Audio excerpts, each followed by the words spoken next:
விமர்சனங்களின் அங்கீகாரமும் பெற்றோர்களின் பாராட்டுகளும் நிறைந்த பாராசூட் இப்போது உங்கள் டிஸ்னி பிளஸ் ஹாட்ஸ்டாரில்.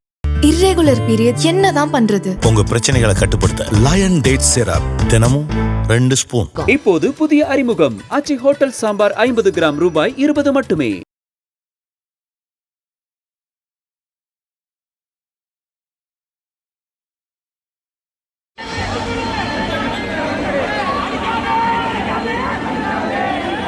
ஆனால் எங்களுக்கு இதுதான் வாழ்வாதாரமே. கஸ்டமர் வந்தால் தான் எங்களுடைய வாழ்வாதாரமே. கவர்மெண்ட்டுக்கு நாங்கள் வருஷத்துக்கு வந்து பார்த்திங்கன்னா நான் வண்டி ஓட்டுறனோ இல்லையோ பயணிக்கிறேனோ இல்லையோ 50,000 ரூபாய் எனக்கு செலவு இருக்குது. கார் வாங்க முடியாதவர்கள் பைக்கை மட்டுமே நம்பி இந்த மாதிரி வாகனங்கள் ஓட்டுறாங்க. அவங்களோட பொருளாதாரம் தானே இதில் குறையும். எங்களை மாதிரி அவங்களுக்கும் பைக் டாக்ஸி ஓட்டுறவங்களுக்கும் எல்லோ போர்டு கொண்டு வாங்க. செலவினெல்லாம் வரும்போது அவங்க அதை அவங்களுக்கு அந்த ப்ராஃபிட் இருக்காது, அவங்க தேவையில்லைன்ட்டு போயிடுவாங்கல்ல. எனக்கு பார்த்தீங்கன்னா இன்சூரன்ஸ் வந்து 20,000 ரூபாய் 21,000 ரூபாய் வரும். ஆட்டோக்காரங்களுக்கு 8,000 9,000 வரும். பைக்குக்கு எடுத்திங்கன்னா 1000 ரூபாய் 1,200 ரூபாய்க்குள்ள தான். கார்பரேட் கம்பெனிங்க பிழைக்கிறதுக்காக எங்களை மாதிரி ஒரு வண்டி வச்சுருக்கிறவங்களுடைய வாழ்வாதாரத்தை கெடுக்கிறது எந்த விதத்தில் நியாயம்?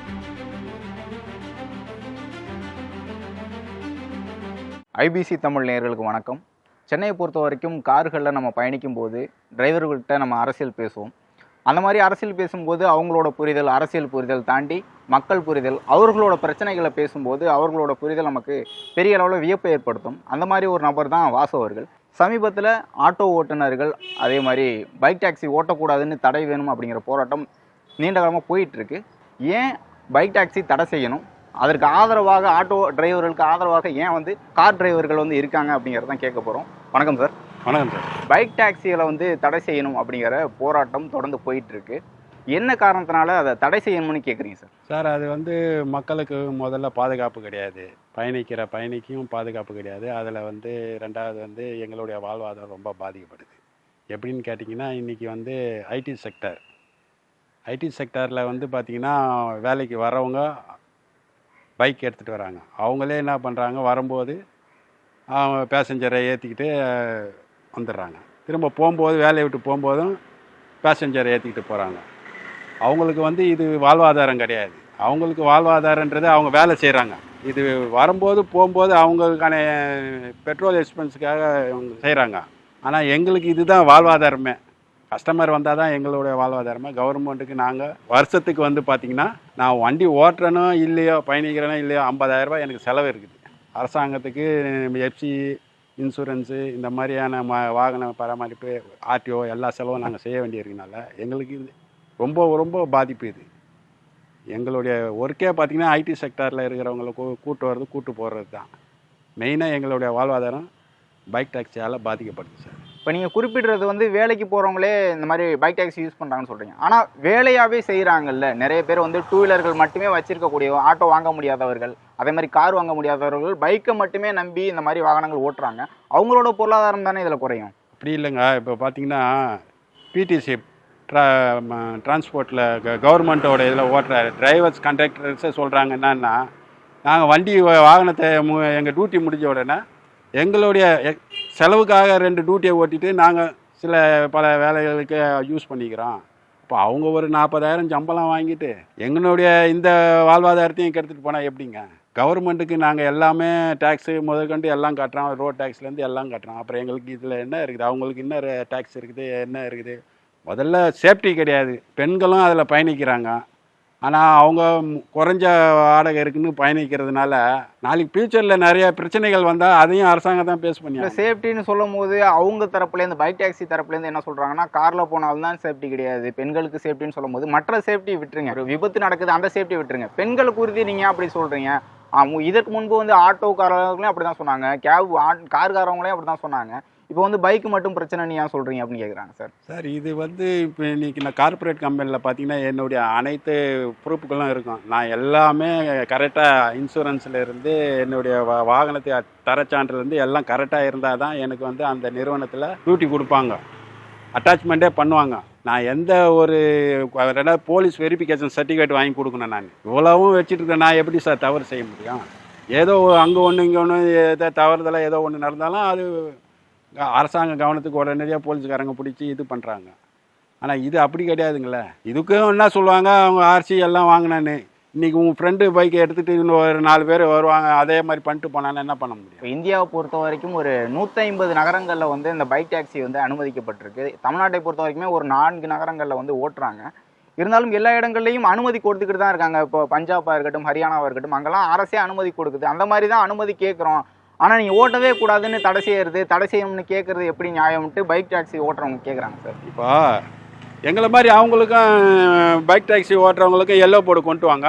அந்த செலவினெல்லாம் வரும்போது அவங்க அதை அவங்களுக்கு அந்த ப்ராஃபிட் இருக்காது, அவங்க தேவையில்லைன்ட்டு போயிடுவாங்கல்ல. இப்போ நாங்கள் அரசாங்கத்துக்கு என்ன செய்ய வேண்டிய அந்த ஃபீஸ் கட்டுறது எல்லாத்தையும் பண்ணி தான் நாங்கள் அதை செய்கிறோம். ஆனால் அவங்களுக்கு எதுவுமே கிடையாது. சொந்த வாகனத்தை வச்சுக்கிட்டு அது அப்போ எங்களுக்கும் டீ போர்டை எடுத்துகிட்டு சொந்த வாகனத்தை ஓட்டிக்கலாம்னு சொல்லலாமே. அரசாங்கம் அதை செய்யலாமே, ஏன் அதை செய்ய மாட்டாங்க? பைக்கை தாண்டி ஆட்டோக்காரர்களும் கார்காரர்களும் என்ன அதிகமாக டாக்ஸ் கட்டுறீங்க, என்ன பேமெண்ட் பண்ணுறீங்கன்னு சொல்லுங்கள். இப்போ எனக்கு பார்த்தீங்கன்னா இன்சூரன்ஸ் வந்து 20,000 ரூபாய் 21,000 ரூபாய் வரும். ஆட்டோக்காரங்களுக்கு 8,000 9,000 வருது. பைக்குக்கு எடுத்திங்கன்னா 1000 ரூபாய்க்குள்ளே தான், 1000 ரூபாய் 1200 ரூபாய்க்குள்ளே தான் இருக்கும். இப்போ இதெல்லாம் செலவு, இவ்வளோலாம் செலவு செய்கிற எங்களுக்கு இந்த பேசஞ்சரை நம்பி தான் நாங்கள் இருக்கிறோம். அந்த பேசஞ்சருங்களும் இப்படி போயிட்டாங்கன்னா நாங்கள் எங்கே போகிறது? நீங்கள் குறிப்பிடும்போது பைக் டாக்ஸி அதை தாண்டி இப்போது உணவுப் பொருட்களை வந்து கொண்டு போய் கொடுக்குறாங்க. நாங்கள் டெலிவரி வாகனத்துக்கெல்லாம் நாங்கள் உணவுப் பொருட்களை கொண்டு போய் கொடுக்குறாங்க. அதே மாதிரி ஒரு பார்சல் அப்படிங்கிறத கொடுக்கறதுக்கான அப்ளிகேஷனும் வந்துருச்சு. சென்னையை பொறுத்த வரைக்கும் எல்லா இடங்கள்லையும் இருக்குது. இப்போ அதெல்லாம் வந்து எப்படி தடுக்கிறது? ஏன்னா கேரேஜ் வாகனங்களுக்கு அனுமதிங்கிறதும் ஒன்றிய அரசோட அனுமதியாக இருக்குது. அதை வச்சு தான் பயன்படுத்தி தான் ஓட்டுறாங்கன்னு சொல்லும்போது எல்லாத்துக்குமான தடைமாக போய் முடிஞ்சிரும்ல அப்படின்னு சொல்கிறாங்கல்ல. நாங்கள் பேசஞ்சர் வாகனத்துக்கு தான் நாங்கள் தடை கேட்குறோமோ இல்லையா. பொருட்கள் எடுத்துகிட்டு போகிறதோ ஸ்விக்கி மாதிரி டெலிவரி கொடுக்குற இதுக்கோ நாங்கள் தடை யாரும் எதுவும் பண்ணல சார். எங்களுடைய வாழ்வாதாரம் கெடுறது. இன்றைக்கி நான் வந்து மாதம் ஒரு 40,000 சம்பாதிக்கிறேன்னா இன்றைக்கி ஒரு 20,000 கூட சம்பாதிக்க முடியல. என்னுடைய வாழ்வாதாரத்தில் இவங்க எடுத்துகிட்டு போயிடுறாங்க. இப்போ நாங்கள் எங்கே போகிறது? அப்புறம் நான் என் வண்டிக்கு எப்படி டியூ கட்டுவேன்? நான் இப்போ இங்கே பேங்க்கில் இருந்து லோனில் தான் போட்டிருக்கிறேன். இந்த பேங்க்கில் லோன் வாங்கினதுனாலே எனக்கு அரசாங்கத்துலேருந்து கிடைக்க வேண்டிய அந்த மகளிர் உரிமை தொகை என் குடும்பத்துக்கு கிடைக்கல. ஏன்னு கேட்டால் நான் வந்து இதுக்கு ஐடி கட்டுறேன், வாகனம் வச்சிருக்கனால நீங்கள் லோன் வாங்கியிருக்கனால கிடையாதுன்றாங்க. அப்போ அரசாங்கத்து மூலியமாகவும் எனக்கு அந்த பெனிஃபிட்டும் கிடைக்காம போகுது. இப்போ வாழ்வாதாரமும் போகுது, இந்த மாதிரியான அரசாங்க தரப்பில் கிடைக்க வேண்டிய பெனிஃபிட்டும் போகுதுன்னா நாங்கள் என்ன பண்ண முடியும்? இப்போ ஒரு நாங்கள் அரசாங்கத்துக்கிட்ட தான் முறையிட முடியும். அரசாங்கம் தான் இப்போ மத்திய அரசாங்கம் இதுக்கு அனுமதி கொடுத்துட்டுன்னு சொல்கிறாங்க. மத்திய அரசாங்கம் அனுமதி கொடுத்துட்டாங்க. இப்போ இங்கே நடக்கிற 2 வீலரால் நடக்கிற எந்த ஒரு பிரச்சனைகளுக்கும் மாநில அரசாங்கம் தான் நடவடிக்கை எடுக்குது, பொறுப்பு எடுத்து இது பண்ணுது. அவங்க நினச்சா இதை தடை பண்ண முடியும். அவங்களால முடியாதுன்னு ஒன்றுமே கிடையாது. நம்ம முதல்வர் ஐயா நினைச்சாருன்னா எதையும் செய்ய முடியும். மக்கள் வரவேற்பு இருக்குன்னு சொல்றாங்கல்ல. இப்போ கார்ல போறதை தாண்டி ஆட்டோல போறதை தாண்டி பைக்ல இருக்கு. அதே மாதிரி பணமும் அதிகமா செலவாகிறது இல்ல. ஒரு ஆட்டோல போனோம்னா 200 ரூபா ஆகுதுன்னா ஒரு 70-80 ரூபாயில நான் பைக் டாக்ஸில போயிடுறேன் அப்படின்னு சொல்றாங்க. மக்களோட வரவேற்பு தானே முக்கியம். அப்படி பார்த்தா அரசாங்கம் இலவச பஸ் கொடுத்துருங்க. இது கார்பரேட் கம்பெனிங்க பிழைக்கிறதுக்காக எங்களை மாதிரி ஒரு வண்டி வச்சிருக்கிறவங்களுடைய வாழ்வாதாரத்தை கெடுக்கிறது எந்த விதத்துல நியாயம் சொல்லுங்க? இல்ல அவங்களுக்கும் வாழ்வாதாரம் இருக்கு தானே சார். இப்போ ஒரு படிக்க போகும்போது இந்த மாதிரி பைக் டாக்ஸி ஓட்டினீங்கன்னா எனக்கு அது பெட்ரோலுக்கான செலவு ஆயிடுதுன்னு சொல்றாங்க. வேலைக்கு போறாங்க, வேலையில வருமானத்தை தாண்டி நான் போற ஒரு 10 கிலோமீட்டர் போறேன், அதுல போயிட்டு ஒரு பைக் டாக்ஸியா போகும்போது எனக்கு வருமானம் வருது, அதை வச்சு அன்னைக்கு பெட்ரோல் செலவு பண்ணிக்கிறேன் அப்படிங்கிற மாதிரி சொல்றாங்க. அவங்களோட வாழ்வாதாரம் எனக்கு இதுதான் எனக்கு பேசஞ்சர் தாங்க எனக்கு வாழ்வாதாரமே. அதுக்காகவே வாங்கின வண்டி தாங்க இது வந்து வேற எதுக்கும் யூஸ் பண்ண முடியாதுங்க. பேசஞ்சருக்காகவே வாங்கினா, அதனால தான் ரோட் டேக்ஸி எல்லாம் கட்டி கவர்மெண்ட்டுக்கிட்ட அனுமதி வாங்கி நாங்கள் ஓட்டுறோம்.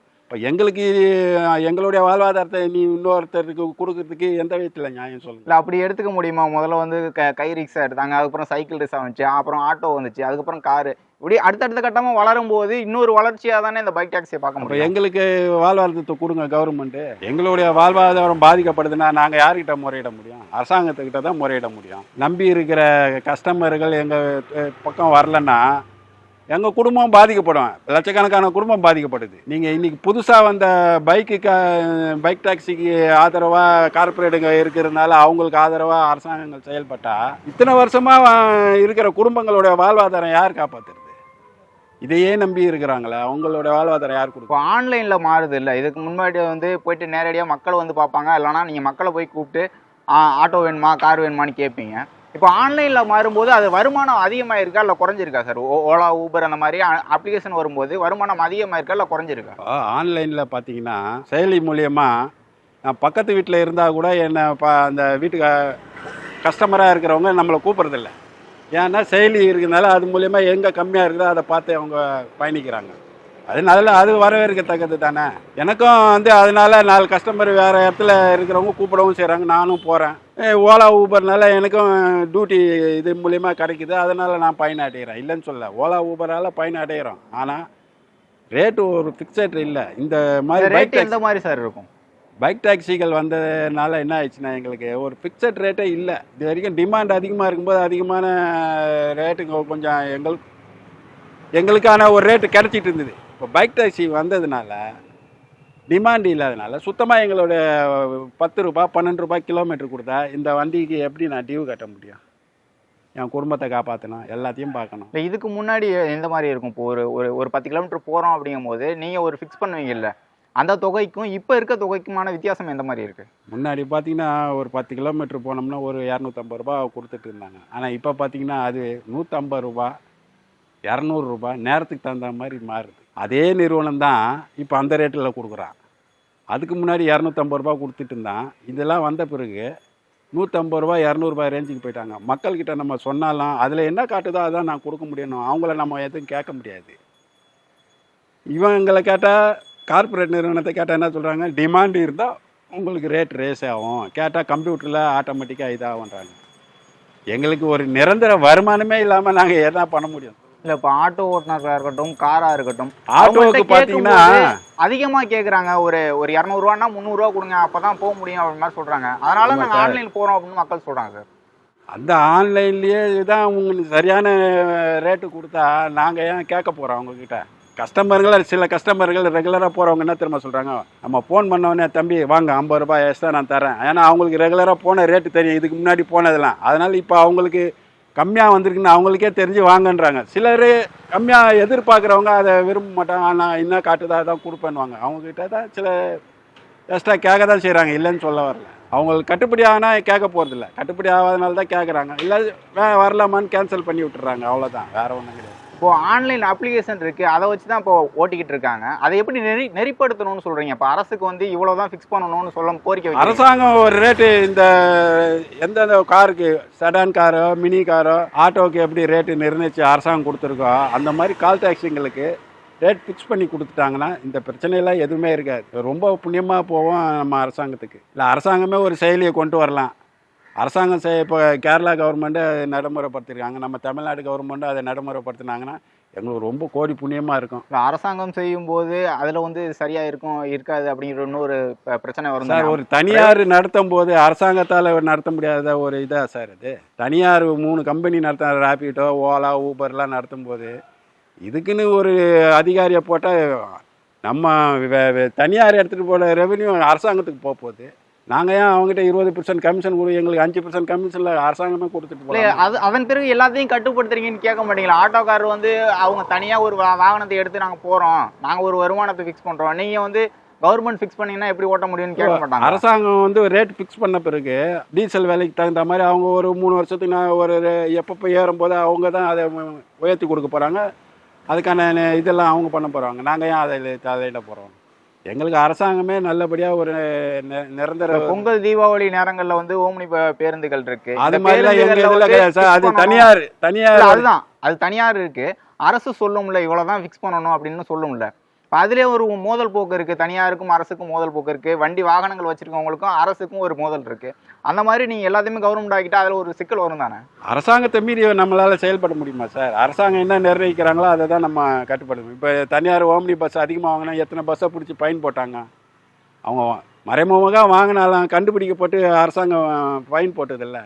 அந்த மாதிரி தான் நாங்களும் அந்த மாதிரி தவறு செஞ்சால் எங்களுக்கும் அரசாங்கம் இது பண்ண செய்யும், ஃபைன் பண்ணோம். ஆட்டோ வாங்கும்போது மானியம் அப்படின்னு இருக்கு, கேஸ் வாங்கும்போது மானியம் இருக்கு. அந்த மாதிரி எல்லாமே சரியாக வருதா டிரைவர்களுக்கு பொறுத்த வரைக்கும்? காராக இருக்கட்டும், ஆட்டோவாக இருக்கட்டும், அந்த மானியங்கள் அரசு தரப்புலேருந்து வரது சரியாக வந்துகிட்டு இருக்கா இப்போதைக்கு? அது வந்து புதுசாக இப்போ ஒரு எந்த சிஎன்ஜி வண்டி சார், முதல்ல இதுக்கு மானியம்னாங்க. ஆனால் எனக்கெல்லாம் மானியம்லாம் கிடைக்கல, நானே ஃபுல் இதில் போட்டு தான் வாங்கினேன். ஆனால் அறிமுகப்படுத்தும் போது மானியம் சொல்கிறாங்க, ஒரு சிலர் வாங்குறாங்க. ஏன்னா எனக்கு கிடைக்கல, கிடைச்சாதான் நம்ம சொல்ல முடியும். ஒரு சில ஆட்டோங்களுக்கு மானியம் கொடுத்ததா கேள்விப்பட்டேன். அது ஆட்டோவை பற்றி நமக்கு தெரியாது.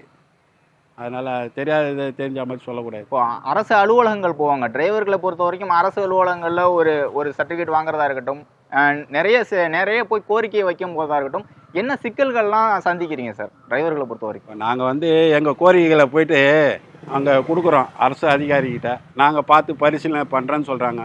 சொல்கிறதோட சரிதானே வழியா அது மேல் நடவடிக்கை இது வரைக்கும் எங்களுக்கு நாங்களும் ஒரு ஓலா ஊபர் மூலயமா நிறைய ஸ்ட்ரைக் பண்ணி நிறைய முறை கொடுத்துருக்குறோம். ஆனால் ஒரு முறையும் எங்களுக்கு தீர்வு கிடைச்சதில்லை. எல்லாம் பரிசீலிக்கலாம்னு சொல்லுவாங்க. போன அரசாங்கத்துலேயும் அதான் சொன்னாங்க, இந்த அரசாங்கத்துலேயும் அதான் சொல்கிறாங்க. ஆனால் எங்களுக்கு தீர்வு ஏற்படல. இல்லை, அலுவலகங்களில் கேட்குறேன். இப்போ ஒரு சர்டிஃபிகேட் வாங்கணும், ஒரு லைசன்ஸ், இன்சூரன்ஸ், ஆர்டிஓ ஆஃபீஸ், அதெல்லாம் என்னென்ன சிக்கல்கள்லாம் சந்திக்கிறாங்க டிரைவர்கள் என்னன்னா சிக்கல்னா எல்லாம் ப்ராப்பராக இருந்தால் அதெல்லாம் எந்த சிக்கலும் கிடையாதுங்க. அரசாங்க தரப்பில் நம்ம என் லைசன்ஸு ரினியூவல் பண்ண போனோன்னா கரெக்டான டைமுக்கு போனால் அந்த இதெல்லாம் எந்த ஒரு ப்ராப்ளமும் இல்லை. அதிலெல்லாம் நம்ம குறை சொல்கிறதுக்கு இல்லை. நம்ம இது எல்லாமே எவிடன்ஸ் கரெக்டாக இருந்தால் எல்லாமே ப்ராப்பராக நடக்கும், தவறில்லை. இப்போ சென்னையை பொறுத்த வரைக்கும் இந்த பேருந்துகள், ரயில்களை தாண்டி காராக இருக்கட்டும், ஆட்டோக்களாகட்டும், அதில் வந்து பயணிக்கக்கூடிய போக்குவரத்து இருக்குது. டிராஃபிக் ஆகுது அப்படின்னு சொன்னாவே வந்து கார்களாக இருக்கட்டும், இதை குறித்தே பேசுவாங்க. நிறைய கார் வந்துக்கிட்டு இருக்கு, நிறைய பைக் வாங்கிட்டு இருக்காங்க, இவங்கெல்லாம் தனியார் வாகனத்தில் போயிட்டு இருக்காங்க, அரசு வாகனத்துக்கு வந்தாங்கன்னா இது குறையும் அப்படி மாதிரி சொல்லிகிட்டே இருக்காங்க. இது எப்படி சரி செய்ய முடியும் சார்? எல்லா டிராஃபிக்கும் வந்து எப்படி சரி செய்ய முடியும் உங்களுடைய பார்வை? இன்னைக்கு மக்களாக பார்த்து திருந்தினாதான் உண்டு. நீங்கள் வந்து கால் டாக்ஸியை வீட்டு வாசல் வரைக்கும் வான்னு மக்கள் கூப்பிட்றாங்க. ஆனால் அவங்களே ஒரு அரசாங்க இப்போ மெட்ரோ ட்ரெயின் வருதுன்னு வச்சுங்க, ஒரு 2 சூட்கேஸ் இருக்குன்னா அவங்களால தூக்கிட்டு அவ்வளோ தூரம் பயணிக்க முடியாது. அந்த மாதிரி நேரத்தில் இந்த மாதிரி வாகனத்தை தான் அவங்க புக் பண்ண வேண்டியிருக்குது. அதனால் முடிஞ்சவங்க தனி நபராக இருக்கிறவங்க அரசாங்க வாகனத்தை அதிகமாக யூஸ் பண்ணாங்கன்னா பொது போக்குவரத்தை பயன்படுத்துறது ரொம்ப நல்ல விஷயம். அதனால் டிராஃபிக் கட்டுப்படுத்த முடியும். வாகனங்கள் என்னவோ பெருக தான் செய்யும். அவங்களுக்கு வாழ்வாதாரம் வேண்டதுக்காக வாகனம் வாங்க, அது இது டிமாண்டு இல்லைன்னா நாங்களும் எங்களுடைய வேறு தொழிலுக்கு போக வேண்டியதாக நிலைமை வரும். இப்போ சாலைகளை பொறுத்த வரைக்கும் சொல்லுங்கள் சார். மற்ற மாநிலங்கள் பயணிச்சிருப்பீங்க. இப்போ தமிழ்நாட்டை பொறுத்த வரைக்கும் சாலைகள் எந்த மாதிரி இருக்குது? இங்கே டிராஃபிக்கு அதை சரி செய்யறதுக்கான சாலைகள் வசதி இருக்குதுன்னு நினைக்கிறீங்களா? ரோடெல்லாம் வசதி பார்த்திங்கன்னா மழை பெய்கிற நேரத்தில் சில இடங்கள்ல அங்கங்கே டேமேஜ் ஆகும். அது யூஸ்வலாக நடக்கிறது தான். பிறகு அது சரி செய்கிறாங்க. அதெல்லாம் நம்ம சொல்ல முடியாது சார். அது வந்து இயற்கை சீற்றத்தால் நடக்கிறதுக்கெல்லாம் ஒன்றும் பண்ண முடியாது. மற்றபடி போக்குவரத்து சாலைகள்லாம் பார்த்தீங்கன்னா மற்ற ஸ்டேட்டோட நம்ம ஸ்டேட்டில் நல்லா தான் இருக்குது. டிராஃபிக்கு மிக முக்கியமான காரணமாக பெங்களூரில் வர கஸ்டமர் சொல்லுவாங்க, பெங்களூர்லலாம் மிகப்பெரிய டிராஃபிக் இருக்கும், ஆனால் அந்த சென்னையில் அந்த அளவுக்கு இல்லைன்றதான் சொல்கிறாங்க. டெல்லியிலேருந்து வரவங்க, ஏர்போர்ட்லேருந்து பிக்கப் பண்ண போகிறோம் பார்த்தீங்களா, அவங்களாம் சொல்லுவாங்க இந்த அளவுக்கு அங்கே இருக்கிற டிராஃபிக்லாம் இங்கே இல்லை, இங்கே உங்கள் ரோடுங்களாம் நல்லா ப்ராடாக இருக்குது, அங்கெல்லாம் சின்ன சின்ன ரோடாக இருக்கும் அப்படின்னு சொல்லுவாங்க. அந்த விதத்துலலாம் தமிழ்நாடு ஒன்றும். டிராஃபிக்னு சொல்லும்போது டிராஃபிக் போலீஸ் குறித்தான ஒரு புகார்கள் தொடர்ந்து டிரைவர்கள் வந்து சொல்லிகிட்டே இருப்பாங்க. ஒரு லாரி டிரைவராக இருக்கட்டும், பெரிய சரக்குந்து வாகனங்கள் ஓட்டக்கூடியவர்களாக இருக்கட்டும், அதே மாதிரி கார் டிரைவர்கள், ஆட்டோ டிரைவர்கள் வந்து டிராஃபிக் போலீஸை வந்து கேட்குறது, அவங்க பிரச்சனை பண்ணுறது நிறையா இருக்குது அப்படின்னு சொல்கிறாங்க. தமிழ்நாட்டை பொறுத்த வரைக்கும் அப்படி இருக்கா? மற்ற மாநிலங்களை தாண்டி தமிழ்நாடு எப்படி இருக்குன்னு சொல்லுங்கள். அது வந்து ஒவ்வொருத்தருக்கு நடக்கிற சூழ்நிலையை பொறுத்து இருக்குது. நம்மக்கிட்ட எவிடன்ஸ் எல்லாம் டாக்குமெண்ட்ஸ்லாம் கரெக்டாக இருந்தால் அவங்க பார்த்துட்டு நம்மளை இது பண்ண போகிறாங்க, ஒன்றும் இது பண்ண போதில்லை. நம்மக்கிட்ட எவிடன்ஸ் இல்லைன்னா கண்டிப்பாக கேஸ் ஃபைல் பண்ண தான் செய்வாங்க. அதுக்கெல்லாம் நம்ம ஒன்றும் சொல்ல முடியாது. ஒவ்வொரு சூழ்நிலை அந்தந்த ஏரியாவில் எப்படி நடக்குன்றதெல்லாம் நம்ம சொல்ல முடியாது சார். இப்போ இறுதியாக ஒரு கேள்வி சார். இப்போது பைக் டாக்ஸிகளை வந்து தடை செய்ய முடியாது அப்படிங்கிற மாதிரி சிவசங்கரன் அவர்கள் பேசுகிறாங்க. இது ஒழுங்குபடுத்த முடியும், அவங்க வந்து வாகனங்கள் சரியாக வச்சுருக்காங்களா, லைசன்ஸ் வச்சுருக்காங்களா, அதை மட்டும் தான் பார்க்க முடியுமே தவிர அதை வந்து தடை செய்ய முடியாது அப்படிங்கிறதான் சொல்லியிருக்காங்க. இப்போ கார் டிரைவர்களாக இருக்கட்டும், ஆட்டோ டிரைவர்களாக இருக்கட்டும், அவங்களோட பதில் என்னவா இருக்குது? இந்த பதில் நாங்கள் என்ன சொல்கிறோன்னா, எங்களை மாதிரி அவங்களுக்கும் டீ போடுவோம். இப்போ அந்த மாதிரி ஓட்டுற வாகனங்கள் 2 வீலர்களுக்கு இந்த மாதிரி ஒரு எல்லோ போர்டுன்ற இது இருந்தால் மக்களுக்கும் தெரியல, இது இந்த பைக் வந்து bike taxi, own taxi, bike டாக்ஸிக்குன்னு வித்தியாசம் தெரியும்ல. எல்லாமே ஓன் பைக்காக இருந்தால் எங்களுக்கு எப்படி தெரியாது? அரசாங்கம் கட்டுப்படுத்த முடியாதுன்னு சொல்லும் போது நாங்கள் என்ன பண்ண முடியும்? அரசாங்கம் தான் எங்களுக்கான வாழ்வாதாரத்தை கொடுக்கணும். இதை பைக் டாக்ஸியை தடை பண்ணுறது தடை பண்ணாத அரசாங்கத்தோட விருப்பம். இத்தனை லட்சம் தொழிலாளர்களுடைய பிரச்சனையை தீர்க்கணும்னு அரசாங்கம் நினச்சா தீர்க்க முடியும். முடியாதுன்னு எதுவும் கிடையாது. இல்லை இப்போ பதிலாக வந்து சொல்கிறாங்கல்ல, இன்சூரன்ஸ் இல்லை அவங்களுக்கு வந்து இல்லை. ஆமாம், 1000 ரூபாய் இன்சூரன்ஸ் கட்டுற ஒரு பைக்குக்கும் 20,000 ரூபாய் இன்சூரன்ஸ் கட்டுற. இல்லை ஒருவேளை பைக்குகளுக்கு பைக்கில் பயணிக்கக்கூடியவர்களுக்கு இன்சூரன்ஸு நாளைக்கு வந்து ஏதோ விபத்து ஆனிச்சுன்னா இன்சூரன்ஸ் கொடுக்கப்பட்டா அந்த அனுமதி கொடுக்கப்பட்டா ஓகேவா உங்களுக்கு? ஏன்னா அதுதான் இல்லை, அவங்களுக்கு பாதுகாப்பு இல்லைன்னு சொல்கிறீங்களா, அந்த பாதுகாப்புக்கான உரிமம் கொடுத்துட்டாங்க அப்படிங்கிற பட்சத்தில் நீங்கள் ஏற்றுக்குவீங்களா? இது நான் தனிநபராக எடுக்கிற முடிவு கிடையாது. எங்கள் சங்கங்கள்லாம் இருக்கும், அவங்கெல்லாம் சேர்ந்து முடிவு பண்ணணும். என்னுடைய தரப்பில் நான் சொல்ல வேண்டியது என்னன்னா, இந்த மாதிரி எங்களுக்கு கொடுத்த டீ போர்டு மாதிரி அவங்களுக்கும் டீ போர்டுன்ற ஒரு இது இருந்ததுன்னா, அவங்களுக்கு இந்த எக்ஸ்பென்ஸ் செலவெல்லாம் வந்தால் அவங்க இதுலேருந்து விலகி அவங்களே போயிடுவாங்க. இவ்வளோ செலவெல்லாம் பண்ணி இந்த தொழிலில் நம்ம இருக்கணுமா, வேண்டாம், நம்ம வண்டியை நம்ம வேலைக்கு போயிட்டு வரா மாதிரியே போயிட்டு வரலான்ட்டு போயிடுவாங்க. அந்த சம்பாதிக்கிற பணம் அதுக்கு செலவு பண்ணால் தான் அவங்களுக்கு அதை அருமை தெரியும். நாங்கள் இதில் சம்பாதிச்சு இதுக்குன்னு செலவு பண்ணிங்கன்னா எங்கள் குடும்பத்தையும் காப்பாற்றுறோம், வேற ஒன்று. மக்களோட கோரிக்கை இருக்குல்ல, மக்களோட கோரிக்கை பைக் டாக்ஸி மக்கள் வந்து எது கம்மியாக இருக்கோ அதை தான் விரும்புவாங்க. மக்கள் நுகர்வோரை நம்ம குறை சொல்ல முடியாது. அதில் நல்லது நடந்தால் மக்கள் ஏற்றுக்குவாங்க, கெடுதல் நடக்கும்போது தான் அவங்க அல்லோன்னு கத்துவாங்க. அப்போ தான் அரசாங்கம் அதை கேர் பண்ணணும். இல்லை நீங்களும் மக்களுக்காக தான் பயணிக்கிறீங்க, அவங்களும் மக்களுக்காக தான் பயணிக்கிறீங்க. அப்படி இருக்கும்போது அவங்க சொல்கிறாங்கல்ல, ஆட்டோக்காரெல்லாம் கொஞ்சம் கம்மியாக கேட்கலாங்கல்ல, கார்காரங்களாம் கொஞ்சம் கம்மியாக கேட்கலாங்க. அதை வந்து பரிசீலிக்கக்கூடிய ஒரு இடத்துல வந்து டிரைவர்கள் இருக்காங்களா இன்றைக்கு? ஆட்டோ டிரைவர்களும் கேப் டிரைவர் எனக்கான நான் சொன்னேன்ல சார், ஃபிக்ஸடாக ஒரு ரேட்டு இருந்ததுன்னா யாரும் ஒன்றும் எதுக்கு பேரம் பேச வேண்டிய வேலையே இல்லையா சார். அரசாங்கம் வந்து கால் டாக்ஸிகளுக்கு இந்தந்த வாகனங்களுக்கு இந்த ரேட்டுன்னு ஃபிக்ஸ் பண்ணிட்டாங்கன்னா, ஆட்டோக்கு எப்படி ஃபிக்ஸ் பண்ணியிருக்காங்களோ அதே மாதிரி எங்களுக்கும் பண்ணிட்டாங்கன்னா நாங்கள் எதுவும் கேட்க வேண்டிய அவசியமே இல்லைங்களே. இன்றைக்கும் ஓலா ஊபர் அவங்க சட்டத்திட்டங்கள் படி தானே நாங்கள் நடக்கிறோம். எங்கள் மேலே கம்ப்ளைண்ட் பண்ணால் எங்கள் மேலே உடனே ஐடியா லாக் பண்ணுறாங்க, எல்லாம் பண்ணுறாங்க. அதிகமாக நான் பேமெண்ட் வாங்கினேன்னு சொல்லி கம்ப்ளைண்ட் பண்ணுறாங்க, உடனே எங்கள் மேலே ஐடி லாக் பண்ணிட்டு எங்ககிட்ட கேள்வி கேட்குறாங்கல்ல, என்ன நீங்கள் இந்த மாதிரி பண்ணியிருக்கீங்களாமே அப்படின்லாம். இப்போ அதுக்கு நாங்கள் பதில் சொல்ல தானே செய்கிறோம். எங்கள் மேலே தவறு இருந்தால் எங்களுடைய ஐடி லாக் ஆகுதில்ல, கஸ்டமருங்க கம்ப்ளைண்ட் பண்ணால். இந்த இதெல்லாம் அவங்களுக்கு இருக்குல்ல, இல்லாமல் ஒன்றும் இல்லை. அது யாரோ ஒருத்தர் 2 பேர் வாங்க கேட்டிருப்பாங்க, அது எல்லா டிரைவரையும் அதை நம்ம சொல்ல முடியாது. இறுதியாக ஒரு கேள்வி சார், இப்போ டிரைவர்கள்னாவே இதற்கு முன்பு இருந்த பார்வையும் இப்போது இருக்க பார்வையும் மாறி இருக்கா மாறலையா அப்படிங்கிற ஒரு கேள்வி இருக்கும். ஹோட்டல்களுக்கு வந்து கஸ்டமர் ஏற்றிட்டு போகும்போது அங்கே வந்து ரெஸ்ட் ரூம்கள் பயன்படுத்த முடியாது அப்படிங்கிற சொல்கிறதுக்கு, வாகனங்களை இங்கே நிறுத்தாதீங்க, வெளியில் எடுங்க அப்படிங்கிற மாதிரி பிரச்சனைகள் பண்ணுவாங்கன்னு சொல்கிறாங்க. முன்பு இருந்த மரியாதையை விட இன்றைக்கு கால சூழலில் எப்படி இருக்குது டிரைவர்களுக்கான மரியாதை? இன்றைக்கி பார்த்தீங்கன்னா பெட்ரோல் பங்க்லெல்லாம் அதிகப்படியாக டாய்லெட்டு இந்த ரெஸ்ட் ரூம் வசதியெல்லாம் செஞ்சுருக்கிறாங்க. அங்கேயே போயிட்டு சில பெட்ரோல் பங்க்லெல்லாம் நம்ம வாகனத்தை கழுவுறது கொள்றதுக்கெல்லாம் கூட வசதிகள்லாம் பண்ணியிருக்கிறாங்க. பெரிய பெரிய பெட்ரோல் பங்கில், சின்ன சின்ன பெட்ரோல் பங்க் சிட்டியில் இருக்கிறதுலலாம் அந்த இது கிடையாது, நமக்கு தேவையும் இல்லை. அந்த இடங்களில் வெளி ஊருங்களில் போகிற இதிலெல்லாம் நல்ல வசதி பண்ணி கொடுத்துருக்காங்க. இறுதியாக வந்து மக்களுக்கும் ஆட்டோ கேபு பைக் டாக்ஸி ஓட்டுநர்களுக்குமான ஒரு புரிதலுக்காக இந்த பதிவு பண்ணுறேன். தமிழ்நாட்டை பொறுத்த வரைக்கும் பைக் டாக்ஸிகள் வந்து தடை செய்யப்படலை. அவங்க வந்து அனுமதி இருக்கக்கூடிய இன்சூரன்ஸாக இருக்கட்டும், அதே மாதிரி லைசன்ஸாக இருக்கட்டும், இதெல்லாம் நீங்கள் பார்த்துட்டு நீங்கள் வந்து வாகனங்களை ஓட்டலாம் அப்படிங்கிற மாதிரி தான் சிவசங்கரன் அவர்கள் பதிவு பண்ணியிருக்காங்க, போக்குவரத்துறை அமைச்சராக இருக்கக்கூடியவர்கள். இந்தியாவை பொறுத்த வரைக்கும் 150 நகரங்களில் வந்து பைக் டாக்ஸிகள் ஓடுது. தமிழ்நாட்டை பொறுத்த வரைக்கும் 4 நகரங்களில் வந்து அனுமதி கொடுத்துருக்காங்க. இது வந்து மிக முக்கியமாக பொதுமக்கள் ஏற்றுக்கிட்டாங்க. பொதுமக்கள் வந்து இது தேவை அப்படின்னு கேட்குறாங்க. பொருளாதாரமாக அவங்களுக்கு வந்து கம்மியான செலவில் நாங்கள் போக முடியுது அப்படிங்கிற மாதிரி சொல்கிறாங்க. இது வாழ்வாதாரம் அப்படின்ட்டு இளைஞர்கள் மத்தியிலும் சொல்கிறாங்க. நாங்கள் வந்து பைக் டாக்ஸி வச்சு நாங்கள் வாழ்வாதாரமாக இதை பயன்படுத்திக்கிறோம், பெட்ரோல் டீசலுக்காக ஒரு செலவுக்காக பயன்படுத்திக்கிறோம் அப்படிங்கிற மாதிரியும் சொல்கிறாங்க.